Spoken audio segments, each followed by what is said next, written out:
Bueno, recientemente entonces vimos cómo es el mecanismo de acción de los antiinflamatorios no esteroides que bloquean básicamente la ciclooxigenasa 1. Aquí tenemos un esquema de la ciclooxigenasa 2. Tenemos también el mismo esquema que habíamos visto anteriormente. Como podrán ver, la diferencia de la ciclooxigenasa 1 con la ciclooxigenasa 2 tiene que ver con que la ciclooxigenasa 2 tiene un canal hidrofílico que está a la altura del inicio del canal hidrofóbico. Este canal hidrofílico le permite que las moléculas que van a bloquear a esta isoenzima de la ciclooxigenasa, como son los inhibidores selectivos de la ciclooxigenasa 2, tienen un tamaño molecular mayor, pero que gracias a esta presencia del canal hidrofílico igualmente pueden penetrar, unirse a los residuos aminoácidos de serina, sobre todo, y bloquear la entrada del ácido araquidónico al canal hidrofílico, al canal hidrofóbico, y por lo tanto no se forman prostaglandinas, ni las prostaglandinas Eg2 ni H2 inestables, por lo tanto tampoco hay sustrato para las prostaglandinas sintetasas.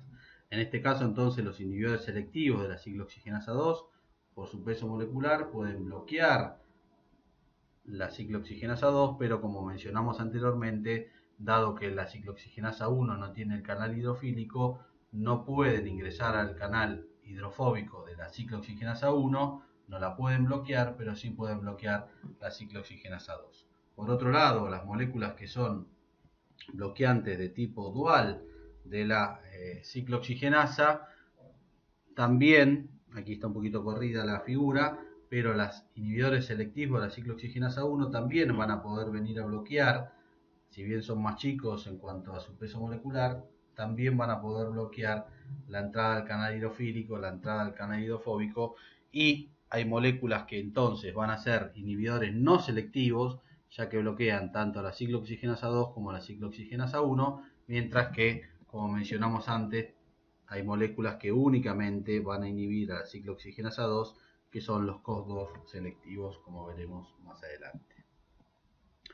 Entonces, esta es también una fotografía de la estructura de los aminoácidos de la ciclooxigenasa 1 y ciclooxigenasa 2. Y las formas de inhibición de la ciclooxigenasa por los antiinflamatorios no esteroides pueden tener básicamente tres formas. Tenemos una forma que es una inhibición reversible, o sea que si yo aumento la concentración del sustrato, puedo revertir la inhibición de corta duración. En general esto se da con AINES de vida media corta. La inhibición reversible prolongada, esto se da con AINES de vida media prolongada, como era por ejemplo el piroxicam. Y después tengo fenómenos de inhibición irreversible, en la cual la enzima queda inhibida por toda su vida media, y para poder producir nuevas prostaglandinas necesito la generación de nueva ciclooxigenasa. Eh, en cuanto a la clasificación, yo les estuve diciendo que nosotros tenemos inhibidores selectivos de la ciclooxigenasa 1, inhibidores o relativamente selectivos de la ciclooxigenasa 1, tenemos inhibidores selectivos de la ciclooxigenasa 2 y relativamente selectivos, y los que son inhibidores duales. ¿Cómo clasifico a los diferentes inhibidores? Básicamente por la concentración inhibitoria 50, o sea, qué concentración de el AINE necesito para inhibir el 50% de la acción de la enzima. En este caso, la relación entre la concentración inhibitoria 50 de la ciclooxigenasa 2 con la concentración inhibitoria 50 de la ciclooxigenasa 1 me va a dar las propiedades inhibitorias. Si yo necesito mucha mayor concentración inhibitoria de la ciclooxigenasa 2 en relación a la concentración para inhibir a la 1, estos que tienen alta relación, alto cociente, son inhibidores relativamente selectivos de la COX-1, porque necesitan mucho menos concentración para inhibir a la 1 que a la 2. Los que tienen por otro lado, los que tienen una relación muy baja, o sea, necesitan muy pocas concentraciones para inhibir la ciclooxigenasa 2 en relación a las concentraciones para la 1, como son los COXIB, que hoy quedan nada más que el celecoxib y el toricoxib, Estos que tienen una relación muy baja son inhibidores selectivos de la COX-2, lo que se llaman COX-2. Estos son los fármacos que hoy en día han quedado pocos, dado que, como les comenté anteriormente, pueden generar mayor riesgo cardiovascular, si bien con todos los AINES, como vamos a ver después, pueden producirlo. Los que están en el medio son inhibidores duales y por otro lado tenemos algunos que, si bien no son COX-2 puros, tienen mayor tendencia a inhibir a la ciclooxigenasa 2. Entre estos tenemos el meloxicam, la nimesulida ha sido retirada del mercado, y últimamente se sabe que también en realidad el diclofenac debería estar en este grupo, porque básicamente tiene una inhibición mucho más importante de la ciclooxigenasa 2 que de la 1. Entonces, en base a esta clasificación de inhibidores selectivos o no, había cambiado la clasificación antes de la aparición de los inhibidores selectivos, la COX-2, únicamente se clasificaban por el grupo químico. Hoy en día los clasificamos si son selectivos o no selectivos. Los COX-2 selectivos, como les dije antes, es el celecoxib y el toricoxib. Y después tenemos los no selectivos, si bien también, como dijimos antes, el meloxicam tiene una relativa inhibición mayor sobre la COX-2 y el diclofenac también aparentemente tiene lo mismo, también se clasifican por su grupo químico. Es importante que aclaremos que también uno podría decir que tenemos AINES que son ácidos y AINES que son básicos. Esto es importante porque la farmacocinética va a variar, la unión a proteínas va a variar, los mecanismos de eliminación van a variar. Básicamente hoy tenemos que el único AINE básico es el paracetamol. Todos los demás AINES son ácidos, por lo tanto comparten farmacocinética bastante común. Ya lo vamos a ir viendo en detalle. En cuanto al paracetamol, yo les dije que el paracetamol es un AINE básico, si bien sigue estando dentro de la clasificación de antiinflamatorios no esteroides, no tiene efecto antiinflamatorio, carece de efecto antiinflamatorio, sí tiene efecto antifebril, sí tiene efecto analgésico, y aparentemente hay varias teorías de por qué esto sería así. Una de las teorías dice que, como les comenté antes, habría una ciclooxigenasa tipo 3 a nivel central que modularía los fenómenos relacionados con la potenciación central del dolor, y el paracetamol inhibiría esa ciclooxigenasa 3, una teoría que, si bien en un momento tenía mucho auge, no es la que más fuertemente se apoya hoy en día. Otras teorías dicen que en realidad estaría relacionado con el estímulo de vías serotonérgicas descendentes relacionadas con el dolor, y la teoría más aceptada tiene que ver con esto, que en realidad aparentemente el paracetamol, que en Estados Unidos lo van a encontrar con el nombre de acetaminofeno, pero en Argentina se utiliza el nombre paracetamol, tendría una inhibición relativamente selectiva de la ciclooxigenasa 2, pero que únicamente esta inhibición de la ciclooxigenasa se generaría ante la presencia de bajas concentraciones de ácido araquidónico. Esta inhibición que se daría de la producción de ácido araquidónico por la ciclooxigenasa, fundamentalmente la 2, en realidad se daría únicamente en presencia de bajas concentraciones. Y como vimos antes, el ácido araquidónico se libera básicamente por estímulos inflamatorios. Por lo tanto, cuanto más inflamación hay, más niveles de ácido araquidónico hay. Por lo tanto, cuando hay mucha inflamación, como hay altas concentraciones de ácido araquidónico, el paracetamol se inhibiría y por eso no tendría efecto antiinflamatorio, y por eso en dolores con mucho componente inflamatorio no es demasiado efectivo. Entonces, tiene muy débil acción antiinflamatoria, tiene, como les decía recién, menor efectividad para el tratamiento cuando predomina el componente inflamatorio. Se suele indicar para dolores más leves a moderados por esta disminución de la potencia, sobre todo cuando el fenómeno inflamatorio está presente. Y como les dije antes, si hay mucho ácido araquidónico, inhibe su acción, por lo tanto la inflamación hace que tenga menos efectividad el paracetamol. En cuanto a los AINES, tienen acciones farmacológicas comunes por el mecanismo de acción que ya escribimos. Todos son analgésicos, todos son analgésicos. Todos son antiinflamatorios, salvo el paracetamol, por lo que dijimos recién. Y aquí deberíamos también poner como ejemplo a la dipirona. La dipirona en realidad tampoco tiene mucho efecto antiinflamatorio. Se cree que también inhibiría, una de las teorías es que inhibiría la ciclooxigenasa 3 a nivel central. Todos son antipiréticos. La diferencia va a estar en si penetran mejor o peor la barrera hematoencefálica, pero todos van a tener efecto antipirético. Ahora vamos a ver el mecanismo. En eso la dipirona también tiene un efecto antipirético muy interesante, que en pediatría se utiliza mucho, es un excelente antipirético. Y por otro lado, hay acciones farmacológicas selectivas. Acá ponemos la acción antiagregante. Si bien todos los antiinflamatorios cierto efecto antiagregante generan porque disminuyen la producción de tromboxano A2 plaquetario, la única que se utiliza en terapéutica por ciertas características propias, dinámicas y cinéticas que ahora después vamos a explicar, es la aspirina. Pero todos tendrían un efecto antiagregante, todos los AINES. Por eso cuando hay una cirugía, los AINES ácidos, que son los que tienen efecto antiagregante, se tratan de suspender, pero la que se usa en terapéutica por su efecto antiagregante potente es la aspirina y ya lo vamos a describir. Y como le dije antes, como la ciclooxigenasa 2 se expresa en los adenomas colónicos y en el adenocarcinoma colónico, se puede utilizar sobre todo en poliposis familiar para evitar la prevención, digamos, para generar la prevención de recurrencia de esos pólipos colónicos. En cuanto al efecto antipirético, aquí lo vamos a describir. Tenemos el hipotálamo, que es el centro regulador por excelencia de la temperatura. Tenemos el estímulo el estímulo inflamatorio de cualquier tipo, puede ser citoquinas, interferones, cualquier fenómeno inflamatorio que libera mediadores, va a estimular la producción de interleuquina 1. La interleuquina 1 va a estimular que se libere ácido araquidónico y a partir de ácido araquidónico se dispara por la ciclooxigenasa la producción de prostaglandina E2. La prostaglandina E2, como ya lo he dicho antes, genera diferentes impulsos que van a generar el aumento de la temperatura corporal. El AINE bloquea a nivel central, a nivel hipotalámico, esta producción de prostaglandina E2 a partir de ácido araquidónico por la ciclooxigenasa, por lo tanto tiene efecto antipirético.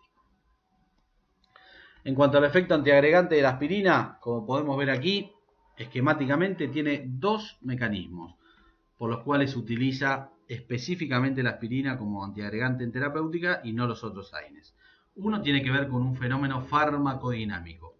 Habíamos dicho que la plaqueta tiene constitutivamente ciclooxigenasa 1, productora del principal proagregante plaquetario, tromboxano A2, vasoconstrictor y proagregante. La plaqueta carece de núcleo. Por lo tanto, la aspirina, el ácido acetilsalicílico, va a inhibir a la plaqueta, la ciclooxigenasa 1 de la plaqueta, no se produce tromboxano, primer efecto antiagregante.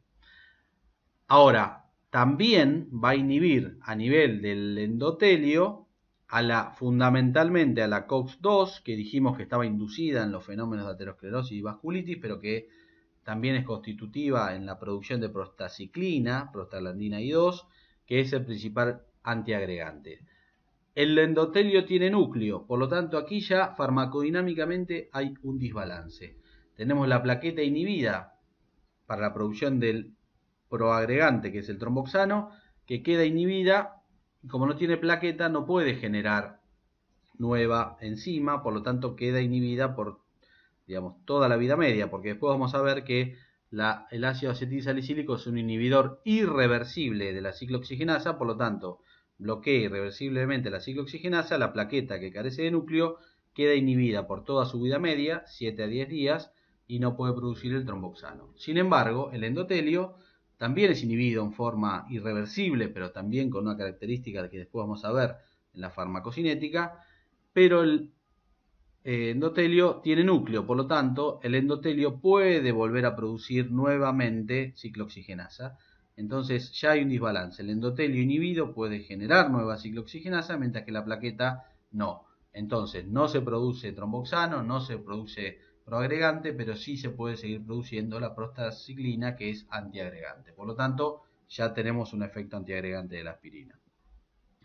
Los inhibidores COX-2 selectivos, como les comenté antes, inhiben específicamente y exclusivamente a la ciclooxigenasa 2, no a la 1, por lo tanto dejan inhibido el endotelio, mientras que no inhiben a la plaqueta. Por lo tanto, contrabalancea la producción de tromboxano, hay producción libre de tromboxano con menos producción de prostaciclina, por lo tanto hay menos efecto antiagregante y más efecto proagregante, y por eso los que inhiben a la COX-2 en forma selectiva son más generadores de trastornos vasculares, de trombosis a nivel arterial y de fenómenos cardiovasculares por este desbalance que deja al endotelio sin efecto antiagregante y a la plaqueta con efecto libre para producir tromboxano y generar agregación plaquetaria. El otro mecanismo, entonces, dijimos que había dos, un mecanismo farmacodinámico y un mecanismo farmacocinético. En cuanto al mecanismo farmacocinético de la aspirina, del ácido acetilsalicílico, que lo vuelve útil en la terapéutica, tiene que ver con este gráfico que estamos viendo aquí. Nosotros tenemos que el ácido acetilsalicílico, la aspirina, se administra por vía oral, es absorbida a nivel del tubo digestivo e ingresa al sistema porta a partir de su absorción. La plaqueta, porque básicamente ustedes saben que por el sistema porta en cada ciclo cardíaco casi que circula la totalidad del volumen plasmático, entonces las plaquetas en el sistema porta, que es un sistema venoso carente de endotelio, las plaquetas están expuestas al ácido acetilsalicílico. El ácido acetilsalicílico, como les dije antes, es un inhibidor irreversible. Por lo tanto, las plaquetas están inhibidas por el inhibidor irreversible, no tienen núcleo y por eso quedan inhibidas por toda su vida media. Una vez que el ácido acetilsalicílico pasó por el hígado, es metabolizado y en circulación sistémica, donde ya a nivel arterial tengo la célula endotelial, en circulación sistémica por el primer pasaje sobre el hígado tengo mayor concentración de ácido salicílico y menor concentración de acetilsalicílico. ¿Cuál es la importancia de esto? El ácido salicílico es un inhibidor reversible, a diferencia, como dijimos, del acetilsalicílico, que es irreversible. Por lo tanto, el endotelio no solamente tiene núcleo, como dijimos antes, para poder volver a producir enzima, cosa que la plaqueta no tenía, sino que el endotelio está más expuesto al inhibidor reversible, que es el salicílico, y menos al acetilsalicílico. Por eso, el endotelio está expuesto a menor inhibición, porque tiene núcleo y porque está expuesto al salicílico, que es reversible. Por lo tanto, el efecto antiagregante de la prostaciclina producida endotelialmente se ve menos afectado que el efecto plaquetario. Por eso la aspirina tiene esta característica farmacocinética de ser un inhibidor irreversible en su característica farmacodinámica y de ser metabolizado en su primer pasaje hepático a su mayor metabolito, que es el ácido salicílico, que es un inhibidor reversible. Esta característica única la hace útil en terapéutica antiagregante. En cuanto a la farmacocinética de los AINES ácidos, comparten todo lo mismo. Tienen alta biodisponibilidad oral, por eso son efectivos y son administrados la mayoría de ellos por vía oral. Todos tienen alta unión a proteínas plasmáticas, arriba del 85%. Ustedes saben que cuando yo tengo dos drogas que comparten alta unión a proteínas plasmáticas, hay competencia a nivel proteico, y esto puede generar importantes interacciones, por ejemplo, con anticoagulantes orales, o hipoglucemiantes como la sulfonilurea, que son desplazados, y esto genera aumento de las concentraciones del fármaco desplazado, mayor droga libre, mayor acción farmacológica y toxicidad. Todos sufren transformación hepática, en general por el citocromo, diferentes subtipos de fitocromo, pero todos tienen algo de biotransformación hepática, y todos ellos son excretados o se secretan por el sistema secretor de ácidos orgánicos a nivel renal, y a este nivel compiten con otros ácidos por ser secretados a la luz tubular. En este caso, por ejemplo, con el ácido úrico pueden también competir con el metotrexate, dependiendo de la dosis, y esto genera entonces competencia a nivel de la secreción renal para la excreción a nivel tubular de otros ácidos, y esto puede generar interacciones farmacológicas. Esto es compartido por todos los AINES ácidos, no por el paracetamol, que básicamente no tiene una alta biodisponibilidad oral. Una cosa importante del paracetamol es que su biotransformación hepática del paracetamol va a generar un metabolito activo, que es el que se denomina en forma esquemática el NABQ, la N-acetilbenzoquinona, NABQ, que este metabolito es altamente reactivo con las membranas celulares del hepatocito. Si yo doy altas dosis de paracetamol o tengo alguna situación clínica como alcoholismo, desnutrición, que genera pérdida de capacidad de metabolización hepática de este metabolito activo, básicamente el NABQ es conjugado con sulfidrilos de la cisteína a partir del glutatión. Entonces se detoxifica este NABQ gracias a que el hígado genera aporte de grupos sulfidrilos que lo neutralizan. Si yo tengo altas dosis o tengo pérdida de esa capacidad hepática para neutralizar el NABQ, la N-acetilbenzoquinona, que es un metabolito tóxico del paracetamol, el paracetamol puede producir toxicidad hepática. De hecho, es una de las principales causas de toxicidad hepática y de trasplante hepático en los Estados Unidos. Entonces, el paracetamol en su biotransformación, recuerden que genera un metabolito tóxico que genera necrosis hepatocitaria porque se une a las membranas de los hepatocitos y genera toxicidad, que es la N-acetilbenzoquinona, NABQ. Este NABQ es entonces detoxificado a nivel hepático por la conjugación con grupos sulfidrilos. Estos grupos sulfidrilos están dados a partir de la cisteína y del glutatión. Si yo tengo situaciones clínicas que me bajan los niveles de glutatión, como para conjugar este metabolito tóxico, tengo altas dosis de paracetamol, en general en un paciente sano tienen que ser mayores a los 9-10 gramos por día, dosis muy altas, pero si esto pasa puede generarse daño hepático, hepatonecrosis, que puede llegar inclusive a la necesidad de trasplante hepático. En cuanto a los efectos adversos que comparten los AINES, ácidos, no el paracetamol, todos pueden producir úlcera o intolerancia gastrointestinal, por esto que les comentábamos antes de el efecto protector que tienen las prostaglandinas a nivel gastroduodenal de la mucosa. Después lo vamos a ver un poquito otra vez, recordándolo. Todos bloquean la agregación plaquetaria en mayor o menor medida, salvo el paracetamol, insisto, todos los ácidos, pero la aspirina es la única que se usa en terapéutica, por lo que les dije antes. Todos inhiben la motilidad uterina, porque en realidad, si bien lo pasamos por encima, vamos a ver que las prostaglandinas son fundamentales en el útero grávido para tratar de, en realidad no para tratar, sino para el desencadenamiento del trabajo de parto. Las prostaglandinas, sobre todo la F, produce contracción uterina y está implicada en el mecanismo de trabajo de parto.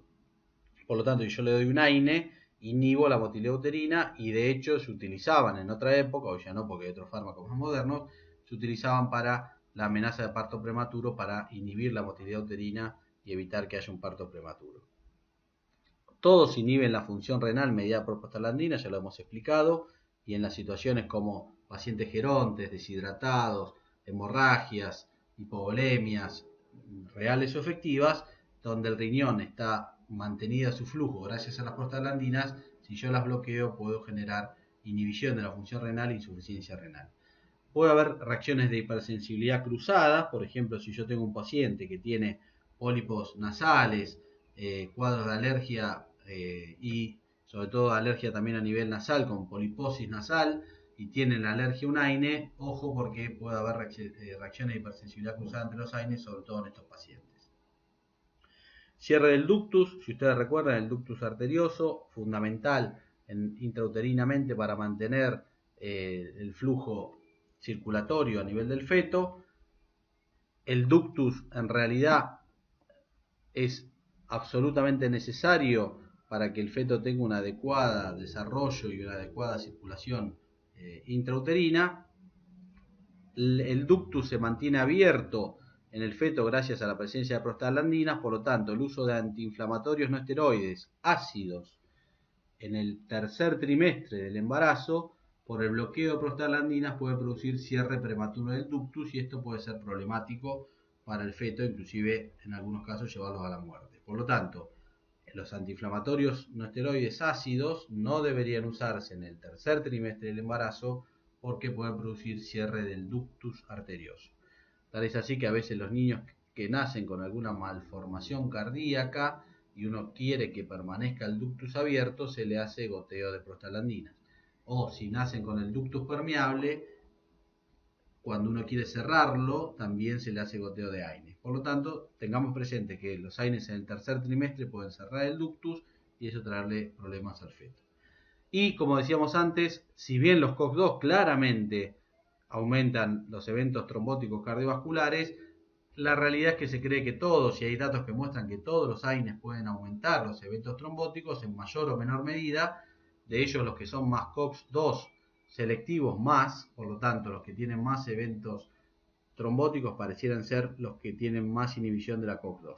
Entre ellos son los COXIB, ¿sí? Que dijimos antes, los selectivos. Rofecoxib se sacó al mercado por este tema. Hoy queda de toricoxib y celecoxib. El diclofenac aparentemente también tiene este efecto, pero todos los AINES podrían eventualmente, con el uso prolongado en pacientes de alto riesgo, aumentar los eventos trombóticos.